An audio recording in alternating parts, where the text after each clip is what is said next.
जानेंगे, हम हक से जानेंगे। आरटीआई जब से लागू हुआ है, आरटीआई का नारा।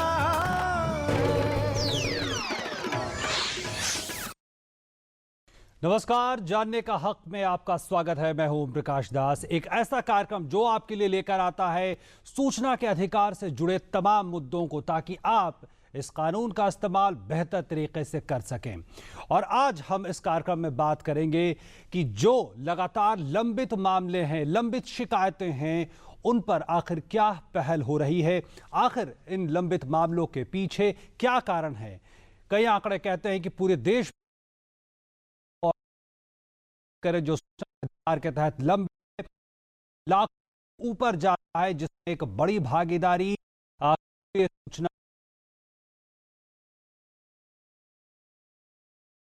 है।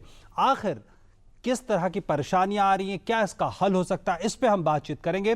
चर्चा की शुरुआत करने से पहले हम देख लेते हैं अपनी ये रिपोर्ट।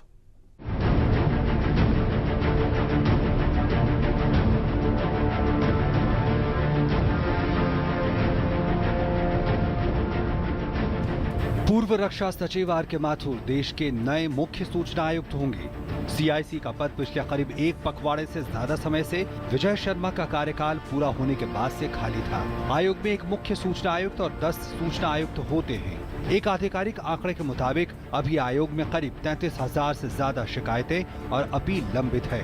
पूरे देश के स्तर पर देखें तो देश भर के सूचना आयोगों में लाखों की संख्या में मामले लंबित हैं। अब बहस इस मुद्दे पर भी हो रही है कि आखिर वो कौन कौन से कारण हैं जिसकी वजह से लंबित मामलों की संख्या तेजी से नहीं निपटाई जा रही है। कानून के प्रावधानों के तहत राज्य के प्रत्येक सूचना आयोग में 11 आयुक्त होने चाहिए, लेकिन कई छोटे बड़े राज्यों में सूचना आयोगों में आयुक्तों की नियुक्ति नहीं हो पा रही है, जो मामले के निपटारे के लिए एक महत्वपूर्ण कड़ी है। कई बार ऐसी शिकायतें सामने आती हैं जिसमें सूचना देने के लिए गैर जरूरी देरी का मुद्दा सामने आता है। कई कोणों से ये मांग होती रही है, सूचना में देरी होने पर जुर्माने की व्यवस्था को कड़ाई से लागू किया जाए, ताकि आरटीआई कानून की धारा 8 को अपनी सहूलियत के हिसाब से तोड़ा मरोड़ा न जा सके।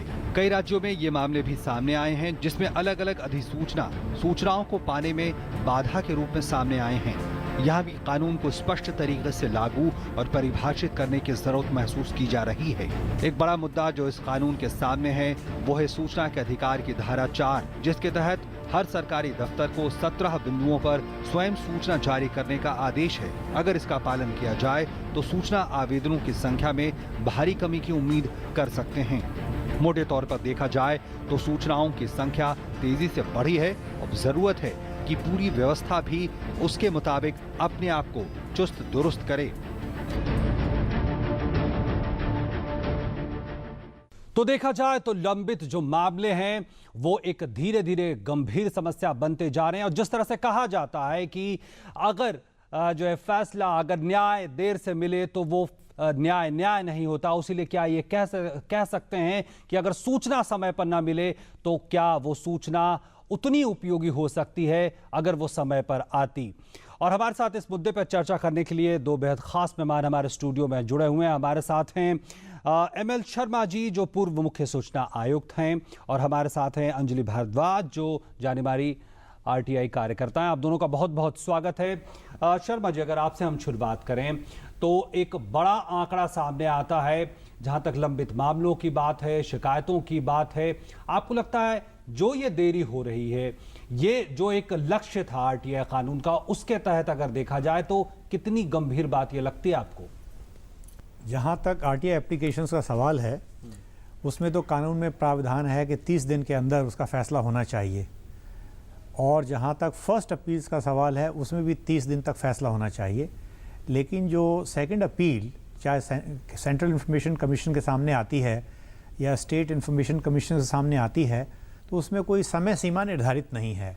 लेकिन आपने सचमुच एक बहुत महत्वपूर्ण मुद्दा उठाया है कि अगर सेकंड अपील का समय पर, ठीक समय पर निर्धारण नहीं होता है, ठीक है। तो वो इन्फॉर्मेशन नहीं बचती है। बिल्कुल। वो तो एक हिस्टोरिकल फैक्ट बन जाता है। जो उसका इस्तेमाल हो सकता था, वो उसका महत्व वो खत्म हो शायद जाता वो है। कम हो जाता है। तो इसलिए जल्दी निस्तारण होना बहुत आवश्यक है। ठीक है। और मेरा अनुभव ये रहा है और मेरी ये धारणा है कि अगर 45 दिन से 60 दिन के अंदर सेकंड अपील का फैसला नहीं होता तो उस सूचना का महत्व ही खत्म हो जाता है। ठीक है। अंजलि जी, एक बड़ा मुद्दा यहाँ पे आता है कि आखिर ऐसा हो क्यों रहा है? जी देखिए, ये एक बहुत ही गंभीर मुद्दा है।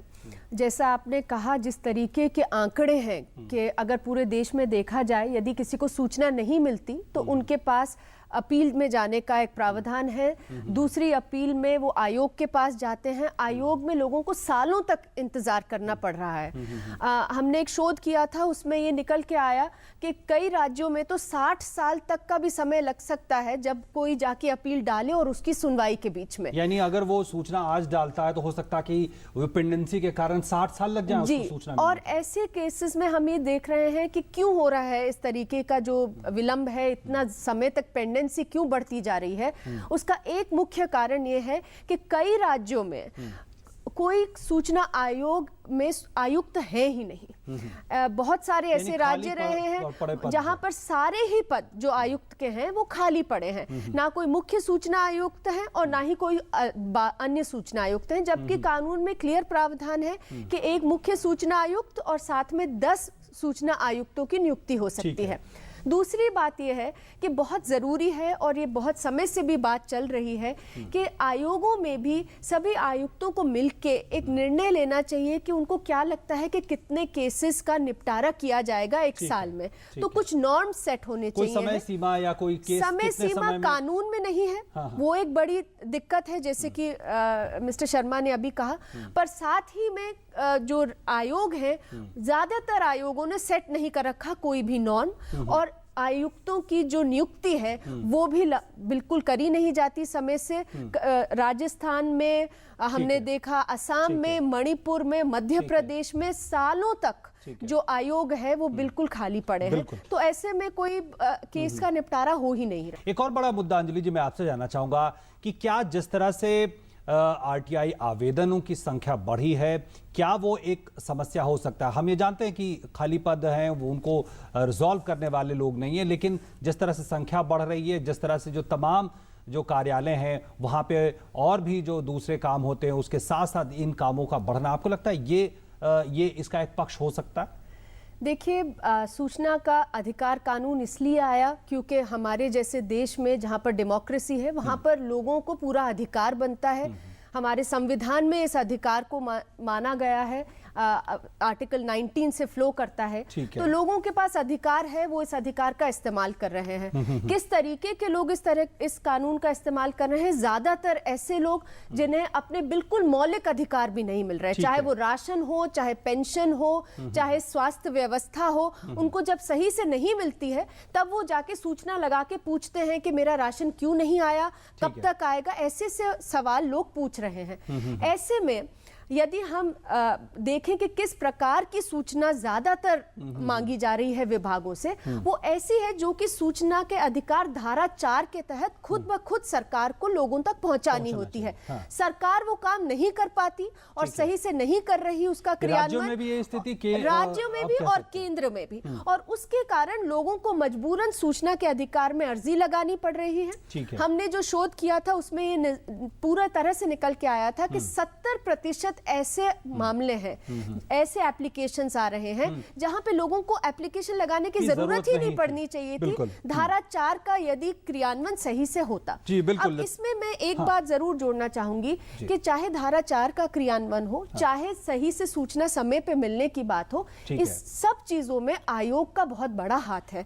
और आयोग का कार्य जो होना चाहिए वो एक तरह से बहुत सशक्त होना चाहिए। जब तक नहीं होगा तब तक इस पूरे जो कानून का क्रियान्वयन है सही से नहीं हो पाएगा और पेंडेंसी बढ़ती जाएगी। जी बिल्कुल, बहुत महत्वपूर्ण बात है कि जो धारा 4 कहती है कि खुद ब खुद विभाग सामने आए और जो बुनियादी सूचनाएं वो सामने रखे, चाहे वो ऑनलाइन रखे या दूसरे तरीके से रखे, तो शायद जो है इतनी पेंडेंसी हो ही ना। हम इस पर चर्चा जारी रखेंगे और बात और तमाम मुद्दों की करेंगे, वो कौन कौन से कारण जिसके कारण लंबित मामलों की संख्या लगातार बनी हुई है। आप देखते रहिए जानने का हक।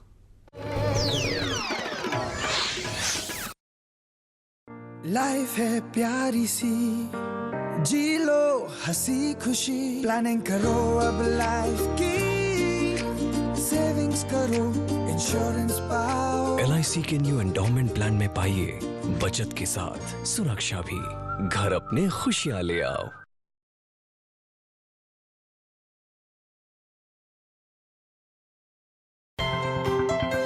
एक सपना सच हुआ जब मेरे बिजनेस का टर्नओवर 10 लाख से ज्यादा हुआ। मुझे गर्व है कि मैं service tax assessee. Life seems beautiful after achieving a turnover of more than 10 lakhs. And now I'm a proud service tax assessee. याद रखिए 10 लाख से अधिक टर्नओवर होने पर सेवा कर देना अनिवार्य है। अब लाइन नहीं, सिर्फ ऑनलाइन। समय पर सही सेवा कर चुका है। अरे वाह, हार तो बड़ा सुंदर है तुम्हारा। आर्टिफिशियल है क्या? आर्टिफिशियल? असली सोने का है। ढेरों डिजाइन्स में से चूज किया है मैंने। फिर तो BIS हॉलमार्क का निशान भी जरूर होगा। सिर्फ डिजाइन्स और चमक से नहीं, असली सोने का भरोसा होता है हॉलमार्क का निशान। क्योंकि सोना सिर्फ आभूषण नहीं है, ये है जिंदगी भर की पूंजी। जागो ग्राहक जागो।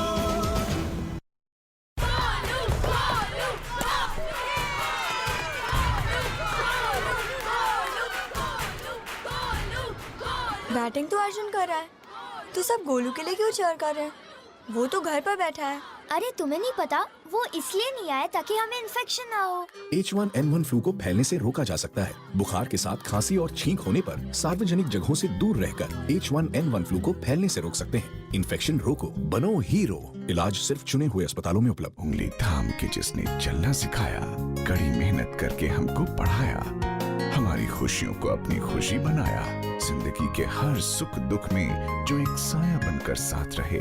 ढलती उम्र में इन्हें अकेला ना छोड़ें। ध्यान रखें, माता पिता एवं वरिष्ठ नागरिक भरण पोषण एवं कल्याण अधिनियम 2007 के तहत माता पिता की देखभाल करना हमारा कर्तव्य है और उनको बेसहारा छोड़ना एक दंडनीय अपराध है। सामाजिक न्याय और अधिकारिता मंत्रालय, भारत सरकार द्वारा जनहित में जारी। I fire hard and I fire strong. I like solving problems. Facing an enemy at a higher position is a problem. Being 2 points down is a problem. And the bigger the problem, the sweeter the victory. What do I like more? Going to battle or firing my pistol? I like the fact that I do both for India. We are India's most exciting workplace and we are making you an offer. The Indian Army. Live a life less ordinary.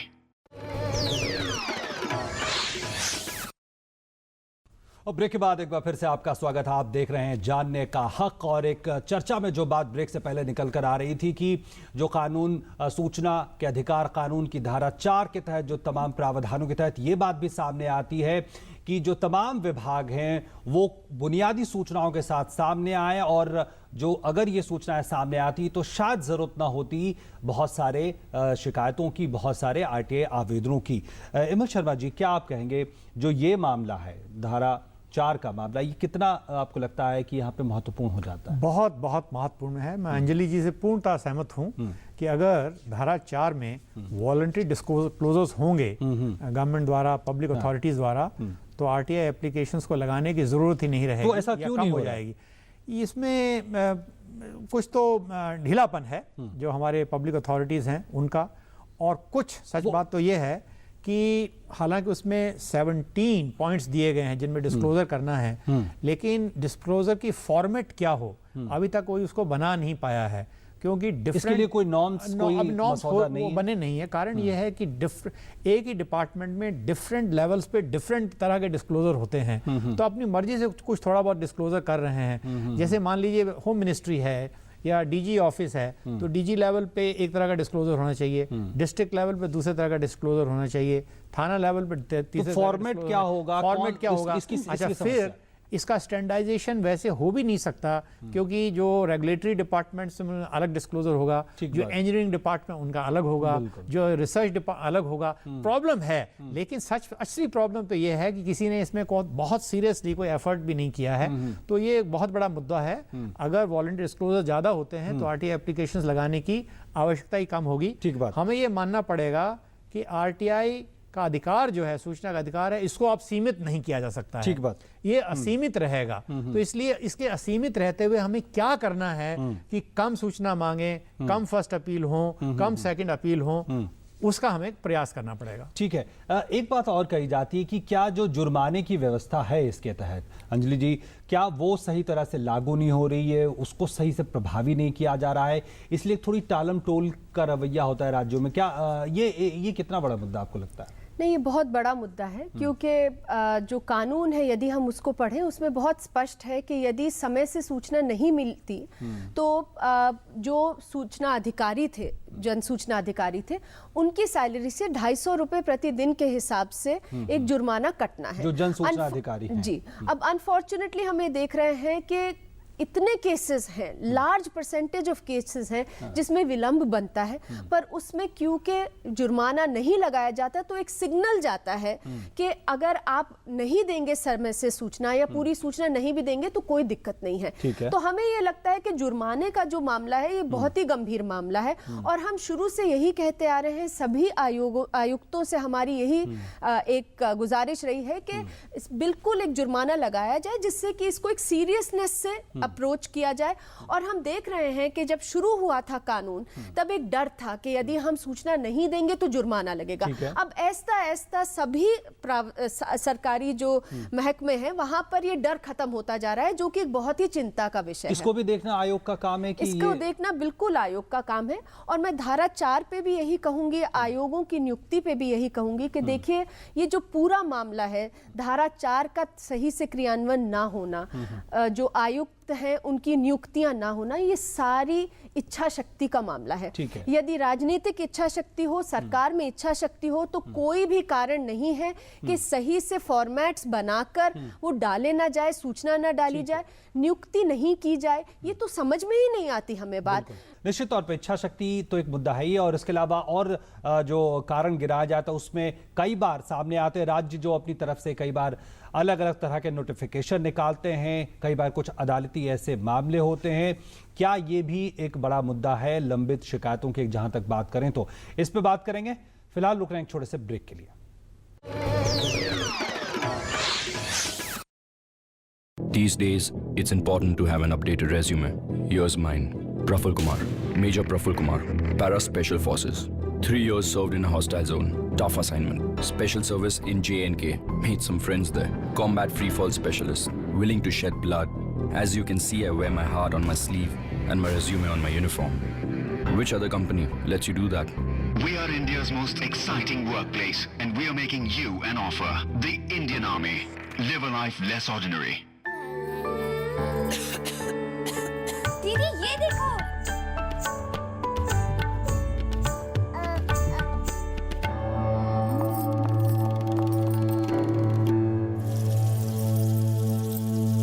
H1N1 flu को फैलने से रोका जा सकता है खांसी और छींक के बाद, और बच्चे को छूने से पहले अपने हाथों को साबुन से धोकर H1N1 फ्लू को फैलने से रोक सकते हैं। इन्फेक्शन रोको, बनो हीरो। इलाज सिर्फ चुने हुए अस्पतालों में उपलब्ध।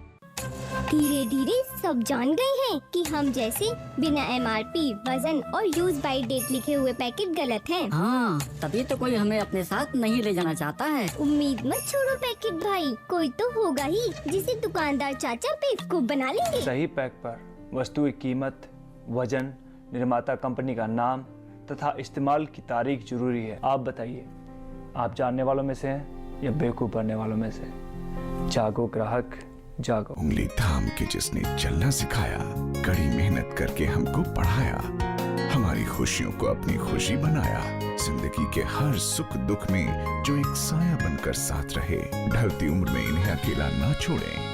ध्यान रखें, माता पिता एवं वरिष्ठ नागरिक भरण पोषण एवं कल्याण अधिनियम 2007 के तहत माता पिता की देखभाल करना हमारा कर्तव्य है और उनको बेसहारा छोड़ना एक दंडनीय अपराध है। सामाजिक न्याय और अधिकारिता मंत्रालय, भारत सरकार द्वारा जनहित में जारी। मैं अपने बीवी और बच्चों से बहुत प्यार करता हूँ। उनकी हर छोटी से छोटी ख्वाहिशों को पूरा करने के लिए दिन रात बहुत मेहनत करता हूँ, क्योंकि ये मेरा फर्ज है। लेकिन एक फर्ज और भी है, एक फर्ज जिसे खेतों की हरियाली गाती है कल के सुनहरे सपनों के गीत, एक फर्ज जिससे मिटती है हजारों दिलों की दूरियां। आइए देश के सपनों को सच बनाए, नागरिक होने का फर्ज निभाए, ईमानदारी से अपना टैक्स चुका है। माँ, मेरा जन्मदिन कब है? बेटा फागुन में हुई थी तू, खूब बारिश हो रही थी। तेरे वो जौनपुर वाले रामलाल चचा है ना, उनकी शादी के 4 दिन बाद। अरे वो गौरी है ना, अपनी बचिया, उससे बस 1 दिन बड़ी। काश इन्होंने भी बर्थ रजिस्ट्रेशन कराया होता। बर्थ सर्टिफिकेट स्कूल में एडमिशन, सरकारी नौकरी, वोटर आईडी कार्ड और पासपोर्ट हासिल करने में मदद करता है। इसे आप बच्चे के जन्म स्थान पर 21 दिन के भीतर ग्राम पंचायत कार्यालय या स्वास्थ्य केंद्र से बिल्कुल मुफ्त पाएं। नन्ही सी जान की पहली पहचान।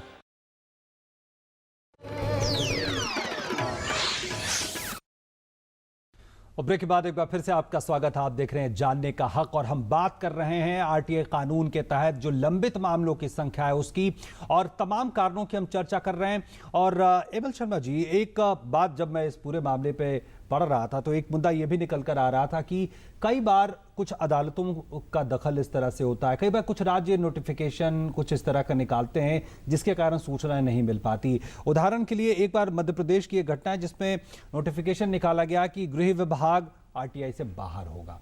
आपको लगता है ये एक एग्जाम्पल है, लेकिन इस तरह के क्या मामले होते हैं? देखिए, जो आप मुद्दा उठा रहे हैं इसका अपीलों के विलंब से निर्धारित होने का कोई संबंध नहीं है, ये एक अलग इशू है। तो आरटीआई एक्ट की सेक्शन 24 में केंद्रीय सरकार को अधिकार दिया गया है कि वो कुछ विभागों को इसके दायरे से निकाल दे। तो केंद्रीय राज्यों को भी अधिकार, राज्यों को भी तो बहुत छोटा अधिकार है, लेकिन केंद्र सरकार को ज़्यादा अधिकार है। तो केंद्र सरकार ने 24 या 25 महकमों को इससे निकाल दिया है और इस अधिकार का हमें सम्मान करना चाहिए, क्योंकि सुरक्षा संबंधी कुछ ऐसे मामले हैं जिनको उसमें नहीं रखा जा सकता है। लेकिन उत्तर प्रदेश सरकार का मैं जानता हूं, मध्य प्रदेश का मुझे पता नहीं है, तो उन्होंने तोड़ मरोड़ के उसको ऐसा पेश किया कि उसकी कानून की आत्मा ही खत्म हो गई। तो जो प्योरली सुरक्षा संबंधी मामले हैं उसको अगर इसके दायरे से निकाल दें तो मुझे कोई इतराज नहीं है। लेकिन जो सुरक्षा संबंधी मामले नहीं हैं और जो पूर्णतया प्रशासनिक मामले हैं उसको इसके दायरे से बाहर नहीं निकालना लेकिन चाहिए। ये भी निर्धारण तो वो खुद ही करते हैं। अच्छा, एक विलंब, एक आयरनी है इस बात की, विडंबना की बात है कि सारे पुलिस डिपार्टमेंट आरटीआई एक्ट के तहत आते हैं, लेकिन सीबीआई को नोटिफिकेशन निकाल के केंद्रीय सरकार ने बाहर निकाल दिया है। तो ये सारी विडंबनाएं हैं। तो इसमें कोई कंसिस्टेंट थिंकिंग उसकी नहीं है, क्योंकि मुझे ये जानता हूं मैं कि केंद्रीय उस पुरानी सरकार में एक पर्टिकुलर केस था, वो चाहते थे कि इस केस के बारे में कोई सूचना बाहर ना निकले, तो उन्होंने पूरी सीबीआई को इससे बाहर निकाल दिया। तो ये सारी विडंबना है, इनको अपने देखना पड़ेगा। बिल्कुल बिल्कुल। अंजलि जी, आप क्या कहना चाहेंगी जो अलग अलग राज्यों में अलग अलग कानूनों को जिस तरह से बदला जा रहा है उसके बारे में? देखिए, अलग अलग राज्यों को अधिकार है कि बल्कि सभी कॉम्पिटेंट अथॉरिटीज़ जो भी बनाई गई हैं कानून में, उनको अधिकार है कि वो अपने नियम बनाएं, अपने रूल्स बनाएं। और जैसा कि बताया गया, जो शेड्यूल 2 है उस कानून का, उसमें कुछ जो महकमे हैं उनको बाहर करते हैं। पर मेरे ख्याल से जो सबसे बड़ा मुद्दा बनता है जो कि पेंडेंसी से रिलेटेड है, वो यही है कि जो भी राज्य है, राज्य में सरकारों का काम है और केंद्र में केंद्र सरकार का काम है कि जो सूचना के अधिकार का जो सबसे मूलभूत इंस्टीट्यूशन है उसको सही से वो चल पाए और उसमें समय से नियुक्तियां हो, उसके पास रिसोर्सेज ठीक से हो जिससे कि वो सही से अपना काम कर सके, उसके अंदर कोई भी इस तरीके की कमियां ना रह जाएं जिससे कि लोगों की जो बिल्कुल बेसिक जो राइट है सूचना का अधिकार लेने का, वो कहीं पे पीछे ना पड़े। अब जैसा कि बात हुई, कुछ ऐसे महकमे हैं जिनको कि बाहर निकाल दिया गया है सूचना के अधिकार के दायरे से। हम तो मानते हैं कि ये जो शेड्यूल 2 है इसको होने की जरूरत ही नहीं थी। जब धारा 8 है कानून का, उसमें दिया गया है कि किस किस चीज पे आप सूचना नहीं ले सकते, उसमें नेशनल सिक्योरिटी भी कवर्ड है और ऐसे तमाम मुद्दे कवर्ड हैं, तो अलग से कुछ महकमों को निकालने की जरूरत ही नहीं है। लेकिन वो सरकारें कर रही हैं और जैसे कि मैंने कहा, ये सब इच्छा शक्ति पे डिपेंड करता है और दर्शाता है सरकारों की इच्छा शक्ति, वो किन किन विभागों को निकालते हैं, वो किस सीरियसनेस से जो इंस्टीट्यूशन है उसको संभालते हैं, सूचना के अधिकार कानून के उसको चलाते हैं। बिल्कुल। आखिरी में बस एक सवाल आपसे मुनशल जी, आपको लगता है कि हम तमाम कारणों की हम चर्चा कर रहे हैं, आपको लगता है कि जो इच्छा शक्ति है वो तो काफ़ी वाइड है, उसमें हम वो नहीं कर सकते, लेकिन फौरी तौर पे आपको लगता है कि जो पेंडेंसी के मामले हैं इसके लिए आपको लगता है क्या आप उम्मीद कर रहे हैं, क्या आगे के बारे में? मेरे पास 2-3 फॉर्मूले हैं, चर्चा हो चुकी है बहुत। एक सेंटेंस में आपको बोलूँगा। इस बात की चर्चा हो चुकी है कि कमिश्नरों की पूरी नियुक्ति होनी चाहिए, समय पर होनी चाहिए। लेकिन मैं ये भी कहना चाहता हूँ कि इसमें हमारी डिफरेंशिएटेड अप्रोच होनी चाहिए। मिजोरम में भी 10 कमिश्नर, जहां आबादी 10-20 लाख है, और उत्तर प्रदेश में भी 10 कमिश्नर या 11 कमिश्नर, जहां की आबादी 22 करोड़ से ज्यादा है। तो इसलिए जो कानून में बंधन लगाया कि 10 से ज्यादा नहीं हो सकते, ये आवश्यकता के अनुसार इसमें सोच की जरूरत है। बदलाव एक ठीक है। नंबर 2 जो मेरे हिसाब से इंपॉर्टेंट है, जैसे अंजलि जी सहमत, हाँ, कि फी जो सेकंड अपील होती है इसमें फी लगना चाहिए, क्योंकि मेरा 5 साल का अनुभव ये बताता है कि अपीलकर्ता बहुत ज्यादा जिम्मेवारी से काम नहीं कर रहे हैं। ठीक है, अपील लगने से, वो फी लगने से ज्यादा जिम्मेवार। बिल्कुल बिल्कुल। समय हमारे पास बेहद कम है। बहुत बहुत धन्यवाद अंजलि जी हमारे साथ कार्यक्रम में जुड़ने के लिए। हेमंत शर्मा जी है, बहुत बहुत आपका धन्यवाद। और निश्चित तौर पर एक इच्छा शक्ति एक बड़ा मसला निकल कर आ रहा है, और कई तकनीकी पहलू भी हैं जिस पे काम करने की जरूरत है। उम्मीद करेंगे कि जल्दी से ये सारे जो है इच्छा शक्ति भी आए और तमाम जो तकनीकी जो कमियां हैं वो भी पूरी हों। फिलहाल बहुत बहुत धन्यवाद हमारे साथ जुड़ने के लिए। आप देख रहे थे जानने का हक, और अगर आप हमसे जुड़ना चाहते हैं तो आप हमें लिख सकते हैं। हमारा पता है जानने का हक, DD भवन, कोपर्निकस मार्ग, मंडी हाउस, नई दिल्ली 110001, और हमारा फ़ोन नंबर है, आप लिख सकते हैं। दिल्ली का STD कोड है 011-233-86-947। तो ये हमारा फ़ोन नंबर है, आप हमसे संपर्क कर सकते हैं। फिलहाल आज जानने का हक में इतना ही। अगले सप्ताह फिर मुलाकात होगी किसी और मुद्दे के साथ। नमस्कार। हम जानेंगे, हम हक से जानेंगे।